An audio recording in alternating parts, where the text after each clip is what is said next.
அனைவருக்கும் வணக்கம். மாணவ மாணவியரே, இன்றைக்கி நான் பார்க்க போகிறது வட்டி கணக்கு. இன்ட்ரெஸ்ட்டில் மாடல் 13ல் 9வது கணக்கு. John deposit ₹1000 in a bank for 2 years at the rate of 7% simple interest per annum. Find the total amount given by the bank after 2 years. John என்பவர் 1000ஐ 2 ஆண்டுகளுக்கு 7% ஆண்டு தனி வட்டி வீதத்தில் ஒரு வங்கியில் முதலீடு செய்கிறார். 2 ஆண்டுகள் கழித்து வங்கி அவருக்கு கொடுக்கும் தொகை எவ்வளவு அப்படின்னு கேட்குறாங்க. அதாவது மொத்த தொகை கேட்குறாங்க. சரியா? எப்படி கண்டுபிடிக்கிறது? அப்போ 1000 பெருக்கல் 2 பெருக்கல் 7 தட்டி இதில் 2 ஜீரோவை நீக்கிட்டோம்னா delete 2 0. 2 ஜீரோ நீக்கிட்டோம்னா 10 பெருக்கல் 2 பெருக்கல் 7. இப்போ 10 × 2 20 பெருக்கல் 7. 20 7ஆல் பெருக்குனா 140 140.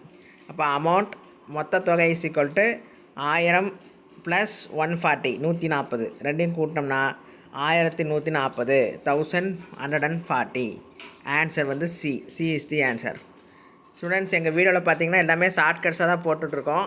தொடர்ந்து எங்களுடைய வீடியோ வந்து பார்த்துக்கிட்டே இருங்க. அப்போ தான் முக்கியமான கணக்குகளாக உங்களுக்கு போட்டுட்ருக்கோம். பார்த்துக்கிட்டு இருங்க. இந்த வீடியோ உங்களுக்கு பிடிச்சிருந்தா லைக் பண்ணுங்கள், ஷேர் பண்ணுங்கள். புதிய சப்ஸ்கிரைபராக இருந்தால் சப்ஸ்கிரைப் பண்ணுங்கள். மறக்காமல் பக்கத்தில் இருக்கிற பெல் ஐக்கானை கிளிக் பண்ணுங்கள். அப்போ தான் நாங்கள் போடக்கூடிய வீடியோஸ் உங்களுக்கு நோட்டிஃபிகேஷனாக கிடைக்கும். தேங்க்யூ.